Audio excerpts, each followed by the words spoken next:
Halo, selamat malam. Jumpa lagi.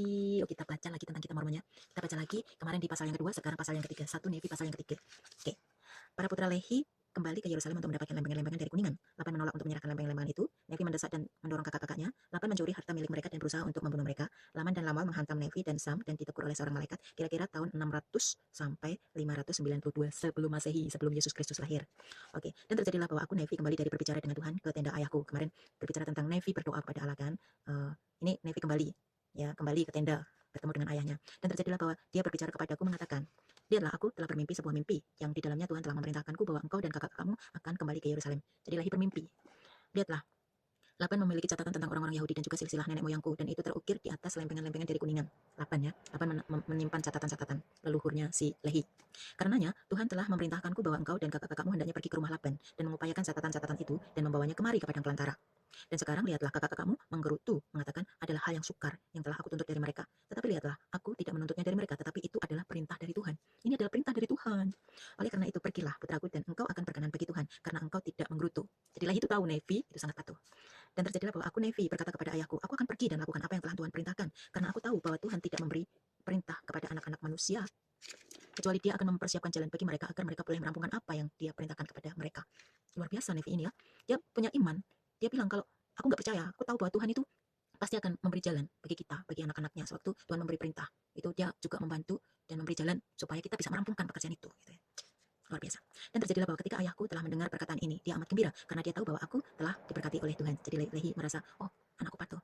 Aku tahu bahwa aku bisa mendapatkan catatan itu karena dari perkataan Nevi sendiri ya, meyakinkan bapaknya seperti itu. Dan aku Nevi dan kakak-kakakku mengadakan perjalanan kami ke padang belantara dengan tenda kami untuk pergi ke tanah Yerusalem. Mereka pergi ya. Dan terjadilah bahwa ketika kami telah pergi ke tanah Yerusalem, aku dan kakak-kakakku saling berembuk dan kami mengundi siapa dari antara kami yang akan pergi ke rumah Laban. Dan terjadilah bahwa undian itu jatuh ke atas diri Laman. Dan Laman pergi ke rumah Laban dan dia berbicara dengannya sewaktu dia duduk di rumahnya. Laman berbicara kepada Laban langsung ya. Dan dia menghasilkan dari Laban catatan-catatan yang terukir di atas lempengan-lempengan dari Kuningan yang memuat silsilah ayahku. Lehi maksudnya. Dan terjadilah bahwa Laban marah dan menyuruhnya pergi dari hadapannya, dan dia tidak mau bahwa dia akan memperoleh catatan-catatan itu. Karenanya dia berkata kepadanya, lihatlah engkau adalah perampok dan aku akan membunuh engkau. Tetapi Laman melarikan diri dari hadapannya dan memberi tahukan apa yang telah Laban lakukan kepada kami. Dan kami mulai amat penuh duka cita dan kakak-kakakku hampir kembali kepada ayahku di padang belantara. Jadi mereka hampir mau pergi kepada Lehi dengan tangan kosong.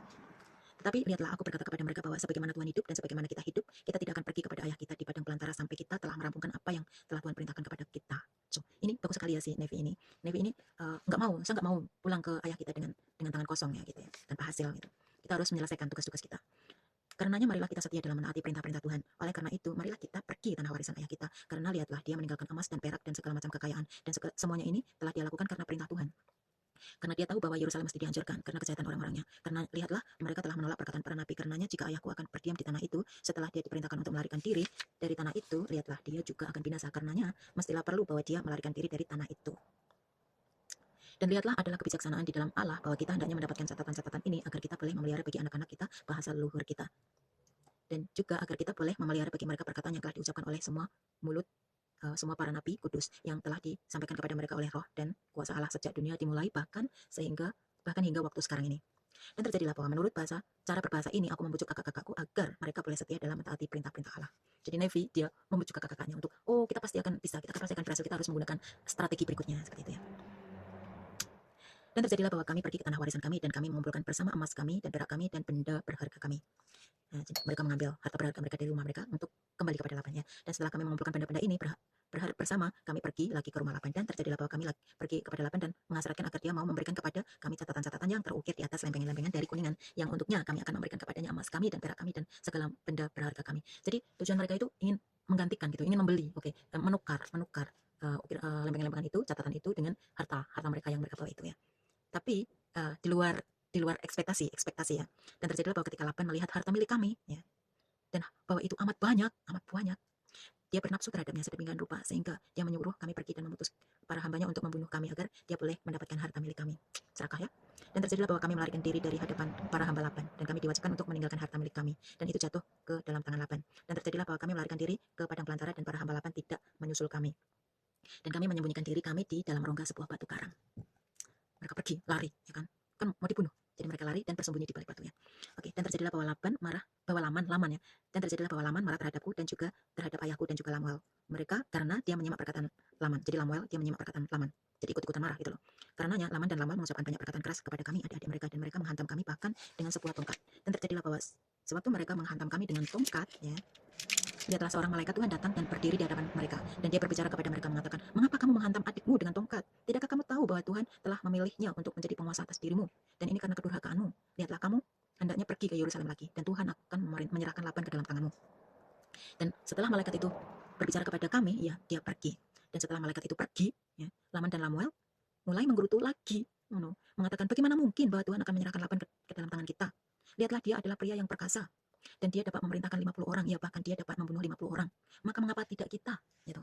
Jadi Laman dan Lamuel itu sudah melihat malaikat dengan mata kepala mereka sendiri. Dan malaikat itu memberi janji bahwa kalau kamu kembali ke Yerusalem, Laban itu akan diserahkan ke dalam tanganmu. Gitu. Kamu akan baik-baik saja. Kamu akan menyelesaikan tugas ini. Gitu. Tapi apa yang Laman dan Lamuel lakukan? Mereka menggerutu lagi. Mereka lupa. Mereka nggak percaya gitu loh. Jadi kita bisa belajar di sini ya bahwa dua karakter yang berbeda yang kita bisa ikuti adalah karakter Nevi yang patuh, yang tidak menggerutu ya. Walaupun perintah-perintah Tuhan itu berat, tapi dia itu bisa membangun atau membuat strategi. Pertama, kedua, kemudian yang ketiga. Ya, seperti itu. Jadi dalam kehidupan kita sehari-hari seperti itu. Jika kita ingin melakukan sesuatu, ya, kita harus membuat strategi. Ya, bagaimana apa yang kita rencanakan itu bisa berhasil. Ya, kita bisa belajar di sini. Oke, kita bisa belajar banyak hal ya dari kitab Mormon ini. Kita akan lanjutkan sampai habis ya. Mudah-mudahan kita bisa bicara, kita bisa membaca sampai habis dan kita akan belajar sesuatu setiap pasal. Oke, kita akan lanjut besok. Ya, selamat malam teman-teman. Semoga malammu bisa beristirahat dengan baik dan Tuhan memberkati. Lanjut besok ya. Bye.